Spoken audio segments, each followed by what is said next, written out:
बच्चों, आज के वीडियो में हम एल्जेब्रिक एक्सप्रेशन यानी बीजीय व्यंजक जो आपका चैप्टर है उस पर आधारित कुछ महत्वपूर्ण सर्वसमीकाएं जो मैंने पिछले वीडियो में बताई थी उस पर आधारित क्वेश्चंस करेंगे। तो ये देखिए ए प्लस बी का होल स्क्वायर का प्रसार है। प्रसार का मतलब एक्सपेंडेड फॉर्म क्या है, तो इसको ए प्लस बी के होल स्क्वायर को क्या लिखते हैं, A square plus 2ab plus B square. ये हो गई इसकी एक्सपेंडेड फॉर्म यानी प्रसार। ठीक है, ए माइनस बी का होल स्क्वायर का प्रसार क्या है, A square minus 2ab plus B square. ये आपको याद होंगे तो आप आसानी से कर लेंगे। ये छोटे छोटे क्वेश्चंस हैं, हम यहाँ से स्टार्ट करते हैं फिर हमारे बड़े क्वेश्चंस आएंगे। ये वाला आपने किया था, तो देखिए यहां पर एक सवाल इस तरीके का है, यही आपने ये वाला किया था जो इस तरह का फॉर्मूला था, x प्लस ए और x प्लस बी। तो क्या था, X square plus A plus B X plus A B, यही तो था। तो अगर इस हिसाब से इसे लिखें तो क्या हो जाएगा, x square plus A plus B करिए तो ए और बी यही तो है। ए की वैल्यू क्या है 7 और बी की वैल्यू है 5, तो 7 5 क्या हो गया 12x।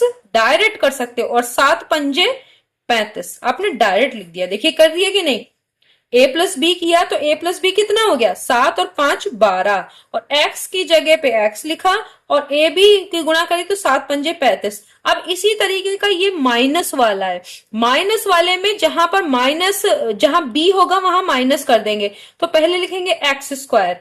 अब क्या हो जाएगा प्लस ए माइनस बी एक्स और माइनस ए बी, ये हो जाएगा कि नहीं। जहां जहां देखिए ये वाले फॉर्मूले में जहां पर b है वहां पर क्या कर देंगे माइनस बी, यहां माइनस बी करेंगे यहां माइनस बी, तो ये फॉर्मूला ये बन जाएगा। ठीक है, इस वाले में भी यहीं पे देखिए यहां b वाले में जहां माइनस है तो आप क्या करेंगे, पहले वाले में p स्क्वायर करेंगे, दूसरे वाले में 9 - 2 करेंगे, 9 - 2 करेंगे तो 7p आ जाएगा, और फिर माइनस का 18 हो जाएगा। क्यों हो जाएगा, 9 दूनी 18। देखिए डायरेक्ट आप लिख रहे हैं, नहीं तो आप इसको ऐसे भी कर सकते थे। देखिए अगर करते तो आपका टाइम बहुत लगता, मैं ऐसे क्यों कह रही हूं, आप ऐसा भी कर सकते। देखिए p को p से गुणा करेंगे p स्क्वायर आएगा, p को -2 से करेंगे -2p आएगा, फिर 9 को p से करेंगे प्लस का 9p आएगा, फिर 9 को -2 से करेंगे -18। अब p स्क्वायर और 9 में से 2 गया, प्लस के 7p बचे और -18। लेकिन आप ये सर डायरेक्ट कर सकते हैं क्योंकि आपको टाइम बचाना है। वहां पर कॉम्पिटिटिव एग्जाम में टाइम की बहुत वैल्यू होती है, आपको बहुत ध्यान रखना है। तो देखिए p स्क्वायर किया, और अब 9 वैसे इस फॉर्मूले में अगर दोनों प्लस में होते तो आप इन दोनों को जोड़ देते, लेकिन अब यहाँ पर b माइनस में है तो 9 में से 2 घटा दीजिए और p लिख दीजिए। अगले वाले में इन दोनों की गुणा कर दीजिए, तो 9 दूनी 18 किसका, माइनस का। आपका डायरेक्ट हो गया। समझ में आया आपको कैसे करना है, ऐसे भी कर सकते हैं लेकिन इसमें टाइम टेकिंग है, आपको टाइम वेस्ट नहीं करना है, तो आप इस तरीके से स्मार्ट तरीके से करना सीखिए। यहां पर देखिए ये क्या है, ये है a प्लस बी, आपने फॉर्मूला पढ़ा होगा, और a minus B equal to क्या होता है, a square minus B square. ये पढ़ चुके हैं आप 7th क्लास में। तो यहाँ a की वैल्यू क्या है, a की वैल्यू है z स्क्वायर और b की वैल्यू क्या है 2। तो पहले क्या करेंगे, पहले वाले का वर्ग करेंगे, तो z स्क्वायर का भी स्क्वायर हो जाएगा पहले का वर्ग, और फिर 2 का वर्ग, तो ये हो जाएगा z की पावर 4 माइनस 2 का वर्ग कितना होता है।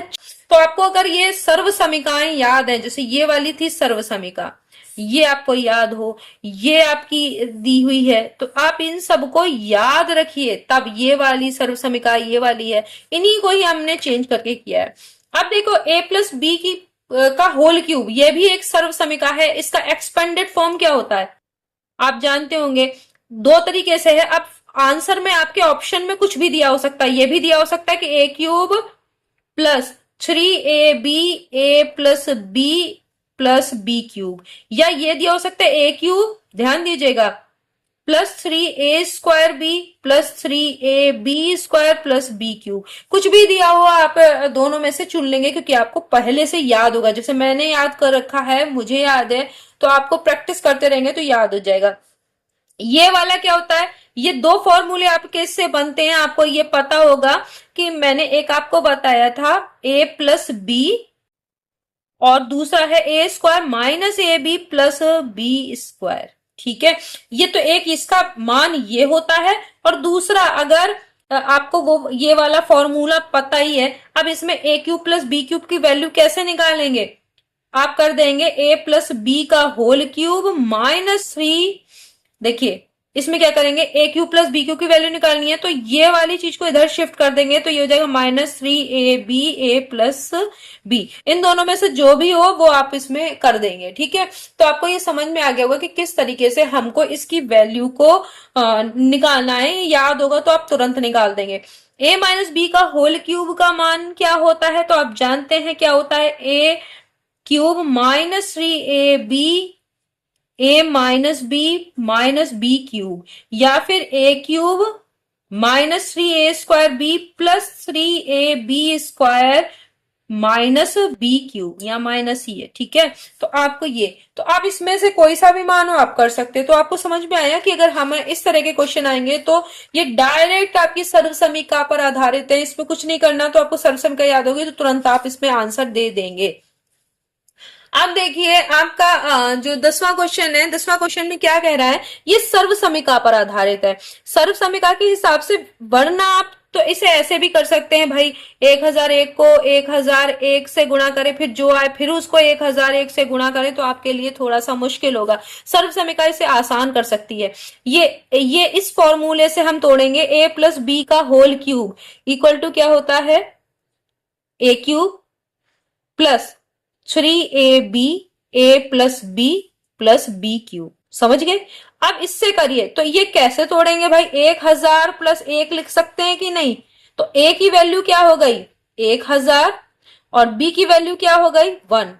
ठीक है, ए क्यूब करेंगे, क्यूब करने में क्या होगा, 1000 में 3 जीरो है, क्यूब करोगे तो 3 जीरो के 3 सेट, यानी एक बार और फिर एक बार और, ये हो गया।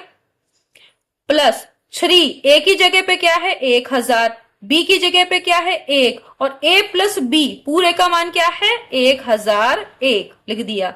बी क्यूब का वैल्यू क्या हो गया, 1 का क्यूब करोगे तो 1 ही आएगा, हो गया। अब आप इसको कैसे करो, देखिए आप ऐसे लिख लो, 3 जीरो फिर 3 जीरो फिर 3 जीरो, हो गया। इसको जब गुणा करेंगे तो देखिए इसकी इससे करिए, एक से तो कोई मतलब नहीं, एक से गुणा करने पर भी वही संख्या आती है जो होती है। ठीक है, तो एक से मतलब नहीं। 3 किससे करेंगे तो क्या अब आपका आ जाएगा, यहां देखिए इन दोनों को गणेंगे तो आ जाएगा आपका 3003, 3 से गुणा करेंगे तो आ जाएगा कि नहीं, और उसमें कितने 1 2 3 जीरो लगाएंगे, 1 2 3। अब इसको यही लिख देंगे यहां पर, देखो क्या लिखेंगे, और फिर उसमें क्या करना है, ये तो आपने निकाल लिया, और इसमें एक और जोड़ दीजिए। अगर एक यहाँ पे और जोड़ेंगे तो यहाँ पर जो है इकाई की जगह पे एक आ जाएगा, वो होगा 1, फिर 2 जीरो, फिर यहाँ 3, फिर 2 जीरो, और फिर यहाँ 3। देखिए है कि नहीं है, इकाई दहाई सैकड़ा हजार 10,000 लाख 10 लाख, यानी 30 लाख है। ठीक है, 30 लाख है और आपका 3001 हो गया कि नहीं। तो आपने यहाँ पर 30,03,001 ये लिख दिया। अब इनको जोड़ना है तो आप ऐसे करके जोड़ लो, तो यह एक आएगा 003,003,001, यानी आपका ये वाला आपका आंसर आ गया। तो आपने किससे करा, आपको सर्वसमीका याद हो तो कर सकते। अब ये वाला a माइनस बी का होल क्यूब से आएगा, देखिए देखते ही समझ में आ जाएगा, क्यों, क्योंकि आप अगर इसमें इसको कैसे तोड़ेंगे, 1000 माइनस 5 995 होता है कि नहीं, उसका क्यूब। तो ये क्या होता है, A cube minus 3ab A minus B cube होता है कि नहीं, ये फॉर्मूला। अब देखिए एक की जगह पे 1000 है, तो 1000 का बिल्कुल जैसे अभी आपने 1000 का किया, तो आप क्या करिए नीचे नीचे लिखते जाइए, तो दोबारा टाइम आपका वेस्ट नहीं होगा, क्योंकि आपको कोई वैसा क्लास में तो आप कर नहीं रहे हैं, तो आपको कॉम्पिटेटिव एग्जाम में करना है, तो आपको टाइम को बचाना है। तो आपको क्या हो जाएगा 1000 फिर 3 जीरो फिर 3 जीरो, क्योंकि क्यूब है, ये लिख लिया।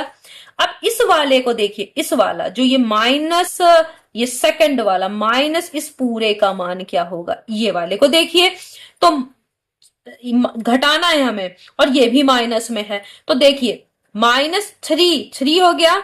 ए की वैल्यू है आपका क्या है 1000 है कि नहीं है, तो आपने क्या किया 1000। बी की वैल्यू क्या है 5 है, ए माइनस बी क्या है 995, ध्यान दीजिएगा ये आपका 995 ए माइनस बी करेंगे तो यही तो आएगा कि नहीं आएगा।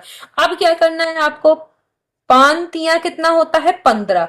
15 को 995 से अगर गुणा करेंगे तो देखिए डायरेक्ट मैं गुणा कर रही हूँ, कैसे आप कर रही हूँ ये देखिए। 15 को 5 से करेंगे, 15 पचे कितना होता है, 15 पंजे 75। तो 75 का क्या हो गया 5, हासिल बच्चे 7। 15 नौ नैम 135, ध्यान दीजिएगा 15 नैम कितना होता है 135। 135 में आप 7 जोड़िए तो क्या हो जाएगा 142 के 2, हासिल कितने बचे 14। 15 नैम 135, 135 में 10 जोड़ेंगे तो 145। देखिए आपको आपको सरल करके करना बता रही हूँ। 135 में आप 14 जोड़ना है ना आपको, तो क्या किया 135 और 10 145। 145 में आप 4 और जोड़ोगे तो कितना हो गया 149। देखिए हो गया कि नहीं, तो आपने 149 लिख दिया, हो गया। अब ये आपकी इन तीनों की गुणा हो गई, ये तीनों की गुणा हो गई। अब कितने जीरो लगाने, 3 जीरो, और माइनस बी क्यूब। अब बी क्यूब कितना होता है भाई, 5 का क्यूब करिए, इस वाले का मान क्या आएगा बी क्यूब की। तो बी में 5 का क्यूब करेंगे तो ये क्या होता है 125, और ये किसके आएंगे माइनस के। इसका मतलब, और ये भी माइनस का था तो दोनों माइनस के क्या हो जाएंगे, जुड़ जाएंगे। भाई ये भी माइनस का, ये भी माइनस का, 125 इसमें और जोड़ दीजिए तो क्या हो जाएगा, ये देखिए ये आ गया कि नहीं आ गया, 125 हमने जोड़ दिया, भाई जोड़ दिया तो ये सब माइनस का है, और जो ये प्लस का था इसमें से ये दोनों चीजें वैल्यू घटेंगी, ये वाली वैल्यू और ये वाली वैल्यू घटेगी। तो अब इसको लिख दीजिए, पीछे से लिखिए ताकि गलती ना हो। ये हो गया 2 5, फिर ये 149, देखिए 14925 125 हो गया। इसे घटाइए, जब इधर से ध्यान दीजिएगा, जब ऐसे कोई घटाना हो तो एक इधर लेंगे तो यहाँ 10 आ जाता है, बाकी जगह जहां जीरो है वहां क्या होता है 9 आता है। तो क्या होगा देखिए, जो 10 में से 5 गए तो आपका 5 बचेगा, और 9 में से 2 गया यहाँ 7 बचेगा, 9 में से 1 गया 8 बचेगा, 9 में से 5 गया 4 बचेगा, 9 में से आपका 2 गया 7 बचेगा, फिर 9 में से 9 0, यहाँ पर 9 में से 4 गया 5, 9 में से 1 गया 8, यहाँ 9 में से जीरो, यहाँ 9 है और यहाँ कुछ नहीं है, तो फिर आपका क्या हो जाएगा, यहाँ 9 का पूरा 9 उतर आएगा। तो इस तरीके से आपने देखा कि ये वाला आपका आंसर आ गया। क्या आया आपका आंसर 9850, फिर आपका है 74, फिर है 875, ये आंसर आ गया। तो आपने कैसे टुकड़ों में किया, क्योंकि आपको वहां पर कोई ऐसा तो करना नहीं, ये लिखे फिर ये लिखे फिर उसको आराम से स्टेप बाय स्टेप करते चले आ रहे हैं, टाइम नहीं होगा आपके पास। तो आप पहले ए क्यूब लिख लीजिए जो प्लस वाला है, फिर माइनस वाले दोनों को आपने जोड़ लिया और इसे डायरेक्ट घटा दिया, तो आपका टाइम बच जाएगा। तो नेक्स्ट वीडियो में हम फिर से मिलेंगे, सर्व समीकरणों पर कुछ क्वेश्चंस करेंगे और ट्रिक्स क्या है, क्या हम किस तरीके से करने पर आप अपना टाइम बचा सकते हैं, वो उस पर डिस्कस करेंगे। तो नेक्स्ट वीडियो में हम फिर मिलते हैं, आप जरूर देखिएगा, तब तक के लिए धन्यवाद।